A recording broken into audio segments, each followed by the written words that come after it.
Everybody, Rhian and I and Stace and a couple of other people did a fast 3 weeks ago now, was it? It was about, 3 weeks. Yeah. Yep. And originally our idea was to do this interview the night we finished and celebrate with the smoothies that are in front of us and a few other things. But we didn't get to do that. You've got a busy life with your kids and there was work and all the rest. So that we are now 3 weeks post the fast to be able to pass on a lot of our knowledge to you guys. Yeah. And so what we've talked about is that fasting at the moment causes a lot of contention, I guess, with people as far as, what about the research? Or there's fear around fasting. There's stories apparently that people might have had adverse reactions. So I really feel one of the best ways to get any of you interested is via this sort of a situation where Rhian and myself, we are passionate about health, okay, like many others, but where we're passing on to you guys our experiences. People might not notice this, but you're a lot older than me. So you're more experienced in fasting. Okay. And so for me, I'm not that experienced. And to be guided by you, it made it a lot easier this time round. Okay. And back to what you were saying about, there's a lot of like controversial stuff around fasting. And I think it is something to do a lot of research on and find someone that's done it and take it serious, especially if you're going into like chartering into like 3, 4, 5 days. Great. And this is a really good point. Okay, what you said there, there's a lot of info out there. I've read Dave Asprey's book, Fast This Way. Yeah. Ben Greenfield talks a lot about it. Yeah. So there's a lot of people out there, biohackers, and a lot of other people that have actually gone deep and documented their experiences. And as you said just then, that 3, 4, 5 days, as the fast progresses, the chances of, let's say, fainting, or the chances of, I won't say causing something negative to your health increases. It's more just being aware of what you're doing with the confidence that you're guided by somebody else. Yeah. Yeah. And for you, Jace, and for anyone that's listening, that's thinking like, that fast could really work for me. When do you reckon a good time to embark on like a 3 day only fast? And from all the studies and stuff, 3 days seems like the minimum amount of time to get serious magic. Does seem like the magic number, doesn't it? Yeah. Yeah, we talked about that before. That's a really good question. Is that, firstly, what motivated us to do it now? Rhian, you had swollen red eyes that you couldn't get on top of, and I had shoulder problems that I thought had a degree of inflammation from bursitis involved, and I tried so many things, I thought, you know what, it's time for a fast anyway. So I guess for you guys, that might be one thing that'll get a lot of you interested, is that if you just want to reset, remembering that when we fast, okay, we're giving our digestive tract a break from the energy that it expends to digest food. So that allows a lot more energy to go to healing, to a process called autophagy, which is where those cells that have died off, because as you know, you probably understand that there's replication of cells. And when this occurs, like organs like the skin, for example, it's almost daily. When it occurs, you need those cells to pass on. But as we age, they don't pass on as easy as what they do when we're younger. And we get some cells called senescent cells that just stay there, and fasting moves those on. So there's one benefit there. The other one's inflammation. The other one's a reset. The other one, for example, my mum, when she was very sick, okay, we actually fasted her in an intermittent way, okay, knowing that her body had to deal with cancer. So we've actually gone and focused on allowing her digestive tract just to rest, so her body could get to healing. So there's a lot of different reasons, mate. And also, what do you think? When I mentioned, is there any ideas that you... I was sort of at the point where the seasons have changed, and a lot of pollen's in the air, a lot of flowers, and usually if I prepare for those seasons and the shift in those seasons, and I take care of my health and not have my inflammation up very high, I can kind of get through it. But this year, not so much. I maybe picked up some bad habits where I was maybe drinking a bit too much caffeine. And me and my partner, we kind of eat a bit differently. We have different food template things going on like of the night time. So if I'm busy and she can handle like other foods where I can't. I'm a bit more sensitive to it. And I was just falling into eating what she would because it was just so much easier. And it got me off guard, and insane inflamed eyes, itchy eyes, my pterygiums had flared up a lot, and I just knew I had to strip it all back and reset. And it really does that, because after 3 days, you're not going to just dive back into the bad habits you had picked up and accumulated over a long period of time. And that's probably the biggest thing. It's just it's a really good way to reset any bad habits that you know that aren't serving you well. I mean, we did that still in April. I think the idea might have come, like a lot of people, post Christmas, New Year as well, where they're with family, they might be traveling, they can't choose exactly what they want to eat, or they might just deviate naturally from their healthy routines. And so it's very common around January that we'd be thinking about this, but this year I was away, we had stuff going on, so it actually took us till April. But what you said there, that's spot on, mate, that it's really a reset in so many ways, and one of them is just getting back on a healthy line, because it's not, if you put all that effort in and you've got the benefits, of course it doesn't make sense to go out and eat fast food and go back to vegetable oils maybe, and sugar and alcohol and all the rest. So it's also a reset of consciousness. Back to that word, autophagy, it really is like a clean, heal and repair process. And I guess there is phases, like day 1, day 2, day 3. The body, it eventually gets enough time to go through all those different phases, and then your immune system can get to work like on day 3 and start tracking down all those zombie cells and stuff like that. Yeah, that's so true, isn't it? There's different things happen at different phases. Mate, what I thought is really important, for any of you who've never fasted before, let's look at your possible hesitations around this. Okay, so firstly for me, I've always been thin, okay, and the muscle mass I have to work hard to keep it. So throughout life, I've learned about certain foods and even slowing down my rhythm of life and maybe using adaptogens to calm my adrenals so my cortisol levels don't get too high. But it was a big thing. You know, I've done a 5-day water fast. That was a really big thing. Like, wow, I'm going to lose weight. And I posted something about our experience last week, and a lot of people were commenting that, oh, what about muscle mass, and is that a problem? This time, what I can tell you guys is that my normal weight's 78. During the fast on the 3rd day, I hovered around 75, okay? But that was back to normal weight within 2 or 3 days.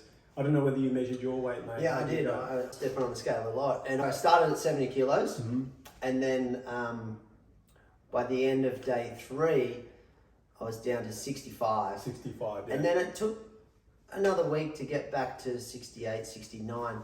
And Jace, if I could ask you, you know, there's probably a lot of people thinking, well, how do you go about, you know, if someone's never fasted, do you think it's very important that they prepare into it so they don't get that shift from carbohydrates onto fats and proteins? Yeah, good question. And then from what I understand is the fast is only as successful as the reintroduction of food. Yeah, good point. So this run us through how you come into a fast, what you're going to fast with, like water, tap water or spring water, or, you know, what's the best waters. Yeah. And minerals, and you come out of it, because I know you're not going to want to just eat your favourite food, whether it's a big roasted lamb or McDonald's or, you know, how much time should you spend trying to get back to your normal foods? Okay, now we've got to consider. It's a big question, but there's a lot. We'll cover all of that actually, but there's a lot. There's many different reasons why people would fast. We've just mentioned inflammation, autophagy, health reset. If we look at historically, almost every religion has incorporated fasting, regular fasting, for a reason. I want to talk about, we cannot forget, the emotional, spiritual side as well. You actually slow down, you feel present, you heighten your intuition. But let's get to also, we live in 2024 right now, and there's a huge number of people, more than ever, that are overweight. So what we're talking about right now for us might be different to somebody who's overweight, who can actually fast a lot longer, weeks and months. Okay, we're just talking about a 3-day, easy to do water fast, okay? We'll talk about other options on water. We'll also talk about whether you just want to do 1 day or 2 days. But this leads into your question about the preparation. I've been doing intermittent fasting for a very long time. Okay, so this is important. I'm already accustomed to going, let's say 24 hours if I needed to, if I fly and I'm not expending energy. I would prefer to fast as opposed to eating plain food or something that may not be needed, firstly, or positive for my health. Okay, then the actual week of the fast, it's really important to avoid anything that's going to oscillate your blood glucose level. Fatty foods are great till a couple of days beforehand. You want to avoid a high carbohydrate meal the night before it, which is not what I did. I was actually in Sydney and I didn't know whether I'd start the fast the next day or not. And I was taken out to dinner to an Italian restaurant and it was amazing. But then for some reason I thought, oh, you know what? I'll see what it's like this time, just starting a fast off that. But because my simple carbohydrate level or ingestion was high, it spiked my blood glucose. And the next morning, my hunger hormones were definitely more active and more, efficient than normal, and I was hungry, so that was interesting this time. So I'd say what you want to consider is not starting a fast hungry. What did you do, mate? What did you do to get yourself around that? I was aware of metabolic flexibility, and I knew if I was eating a high carb, high sugar diet, day 1 and potentially day 2 could just be an absolute train wreck in the sense that I'm just trying to shift, my body's chewing up all the carbohydrates and it's starting to go onto the fats and go into ketosis. And if you don't prepare well, you'll feel fluey in a bit. You'll just feel flat. Yeah, just more some cleaner foods that aren't gonna just spike your insulin and stuff like that. So fats, proteins, some juices, some smoothies, just come into it gently. Yeah, exactly. And not only in regards to carbohydrate, fat, sugars, etc., but also the quantity. I also favour liquid nutrition leading up to a fast as opposed to big meals. So I can start pre-fasting before it so that when I start it, as you said, it's like a train wreck. That was a good description because we are promoting people to incorporate this in their day-to-day lives, okay? Based on the amazing benefits that we get. We want to share this. As I said, there's been a lot of questions on social media about how we did it. There will be another one very soon and we will be doing regular ones. But for me, I just see it as a really important practice that many successful people that I follow and I read about incorporate. Now, whether that's 1 full day every 7 or a 3-day fast as well every month, or 2 5-day fasts a year, that's something you will design for yourself. And we are all, It's not one size fits all, guys. And if you commit to a fast, please don't think, oh, hang on, I've got to stay in there for 3 days, 4 or 5, because you get competitive, don't you? Yeah. On the longer fast, it's like, no, I'm going to continue, but I know for sure that I should have pulled the pin because I did have very physically active workload. So if here's another tip, if you know it's going to rain for 2 or 3 days over the weekend and you're not going to be doing much, fantastic. Why not fast then? You're going to be really quiet. Okay, we've just said you can be functional, and you can. Day 1 and 2, you can be out with your kids, you can be exercising, but just the fact that you haven't had energy, day 2, you will be slower.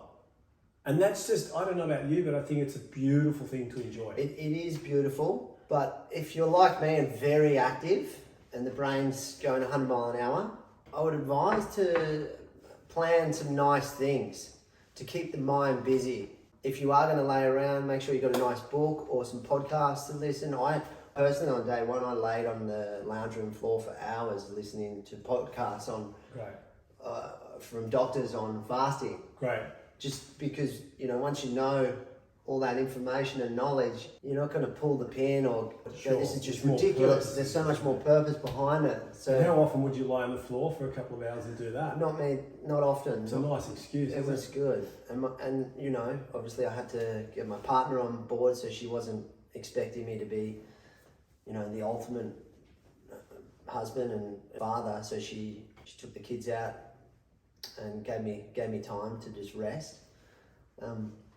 But during the fast, Jace, like, you know, what sort of waters and minerals? Because how many types of fasts are there? There's caloric, non-caloric, there's broth fast, there's juice fast, there's dry fast, and so we kind of went for a water but with minerals and fulvic minerals and that's a good point too, guys. Because humic and kintong and that's it. A lot of people would prefer that. That's a fresh juice, cold pressed, following, let's say, the Gerson therapy. Yeah, where they will have. Sorry, Gerson therapy. We got to touch on whilst doing a fast, the coffee and the power of coffee enemas during the fast. I think that's if you can commit to something that Incredible. Ridiculous, And it's a game changer, that one. Well, that's the thing. So that might be a choice for some people where water comes later, but they first focus on the, I guess, ingestion of a high dose of nutrients. So the Gerson therapy relies on hourly, cold pressed juices and 3 or 4 coffee enemas per day. This is for chronically ill people. During a fast, that might be 1, but what do the coffee enemas do? They remove toxins. That might be a nice thing to add in a fast, okay? What about, let's say, if someone wants to edge into this, they could even edge into it with the smoothies. Of course, they're not fasting and they'll miss out on other benefits we will talk about, but they're giving their gastrointestinal tract a break, and it might be a nice lead up to a future juice fast or water fast. For sure. And just a quick rundown of that smoothie. It's got coconut water, coconut oil, it's got a bit of ghee in there, it's got maca powder, cacao, blueberries, banana. You might take the banana and the fruit out actually if you didn't want to spike your blood glucose levels, cacao, it's got superfood formula, good quality honey, duck egg yolks, cocoa, and avocado, sorry. So there's just another idea if you want to jump in before the big one, but the big one for us was the water fast, okay? And the water you can see behind Rhian there is that's spring water that comes from a well actually 90 metres deep. So you want good mineralised water. Now, if you're in a city and you only have access to, let's say, filtered water, commercial water, you've got to add minerals to it. This fast, our choice of minerals was fulvic and humic minerals. Sorry about the label, a little bit dirty there. Okay, that's one. So you want every bit of water you have, if it's not mineralised, to be mineralised. And here's another one as well, Celtic salt. So you get a few grains of salt and just drink that down as well, okay? Now, there's your little trick, mate. You want to talk about the Kingdom? Oh, there's another, yeah. This is the Shilajit from Life Cycle. So Mongolian Shilajit. Yeah, and that's not available in Australia yet. I think that's the States at the moment, but that's awesome. So we've got there 4 different sources of mineral, and this last one's Kintong, which Rhian's going to talk about. That was your idea, and I love that idea. Well, Kintong, I believe it's just like ocean minerals and like plasma. Yep. Deep from the Arctic. I forget the doctor that discovered this. It was down in Brazil somewhere. But anyway, it's something to research, Kintong. Or you might. Guys, they're just options. It doesn't have to be this, or it doesn't have to be that, or this. What we've shown you guys are options. And this is part of the reason for that is to have you understand that this is flexible. Okay, it's not like, oh, how do I do it? It's like there's a lot of scope here. We just want to make sure that the water you're drinking is not tap water that contains heavy metals or other things that would be detrimental to a fast. You'd be actually taking in toxins. So we want good quality water, okay? We want to mineralize it, okay? And put some Celtic salt in there. So that's your basic fast. Okay, now let's imagine, as I said, other options. We've got the smoothies on the list, but you could put tea in there, okay, on another fast. But this particular one, we've gone pure, nothing else other than water. And Jace, I know you got some water structuring devices and hydrogen, Yeah. molecular hydrogen. Chuck that in the I water didn't get fast. that out actually, I meant to, but yeah, we actually added activated hydrogen in this one. There's two schools of thought there, guys. You can add stuff or you can just, you don't need to. Yeah, okay. Do you know what I mean? Like we did it just to experiment. This time I experimented with coffee. I don't know if you did that. Because other times I hadn't had, let's say, black coffee, like a bulletproof type coffee in the morning. Hey, it was great. It made me functional. I could, you know. You had a big work day that day, right? I did. I actually had one of the busiest days ever. On the third day, I just cruised through it. Okay, and this is a beautiful thing to pass on to you guys, is that at the end of the first day and definitely in the second day, you slow right down. And if you live a life like I do, where you're really busy and your mind's on the go the whole time, to slow down and feel like you're running your life instead of your life running you is a beautiful feeling. I also feel that if you've got big life decisions to make, it might be a really nice time to feel them rather than try and think them out. Because when you slow down, you can actually feel more. You know, I know that sounds like we're almost going into a meditation type topic or some other type of mindfulness, but there's a beautiful thing that happens to the mind when you fast. And yeah, day 3 wasn't as weak as day 2. Clarity was unbelievable. My symptoms had completely surpassed. They were non-existent. Okay. And I worked. It was a Monday, and I worked. I worked a whole day, and I felt great all day. I felt fantastic to the point that I was like, I could easily keep going. But for what reason, I don't know why I didn't. Probably because my family, I just needed to start getting back to my family and stuff like that. Because, if you do make the decision, that's your priority, and you want to stick to it and not deviate from the journey that you're going to go on. Yeah, good point.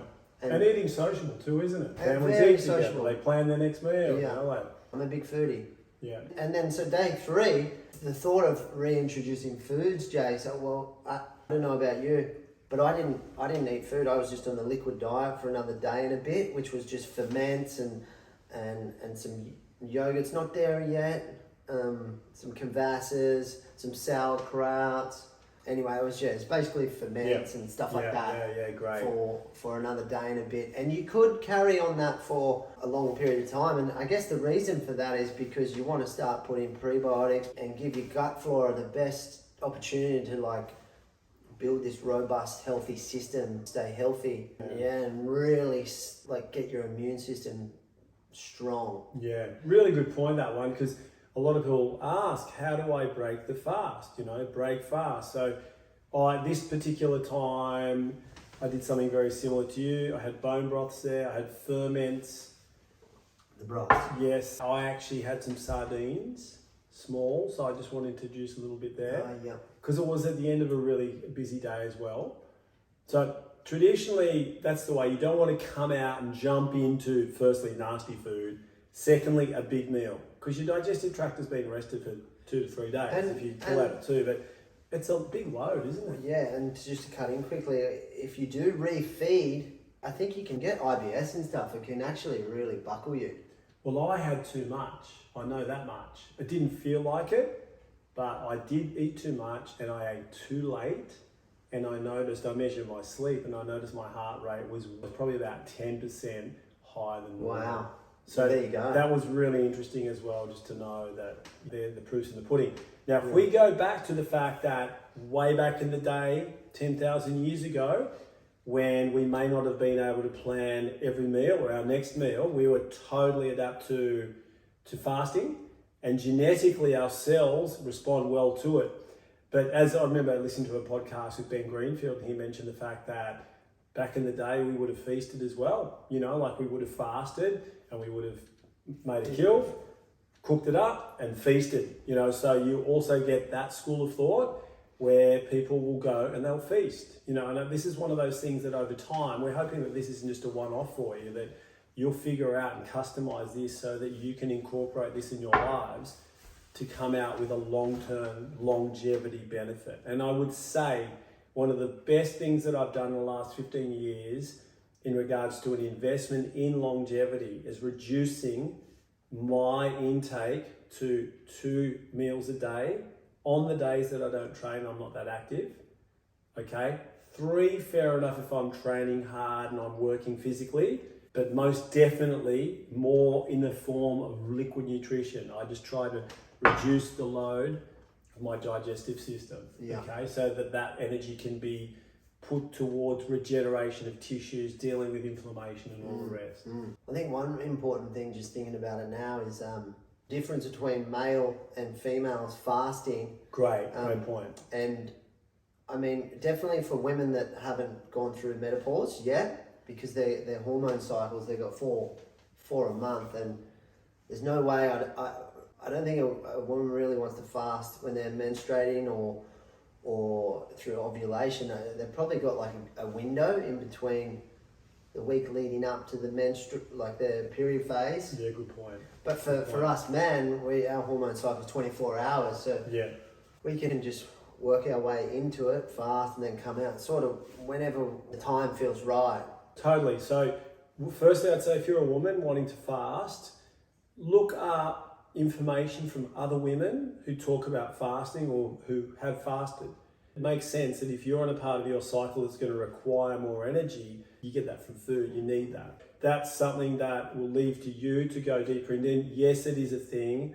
It does seem that menopausal women and even menopausal can be categorized on the same sort of level as men, okay? But it's not one size fits all, even with men. Okay, it's an age thing too, so we have to feel that out. Okay, the idea is that we're not fearful. The idea is that you're speaking to 2 people who have fasted and regained their muscle mass. Let's say muscle mass we didn't lose, but their weight back within a couple of days, and they've come back stronger. I feel amazing.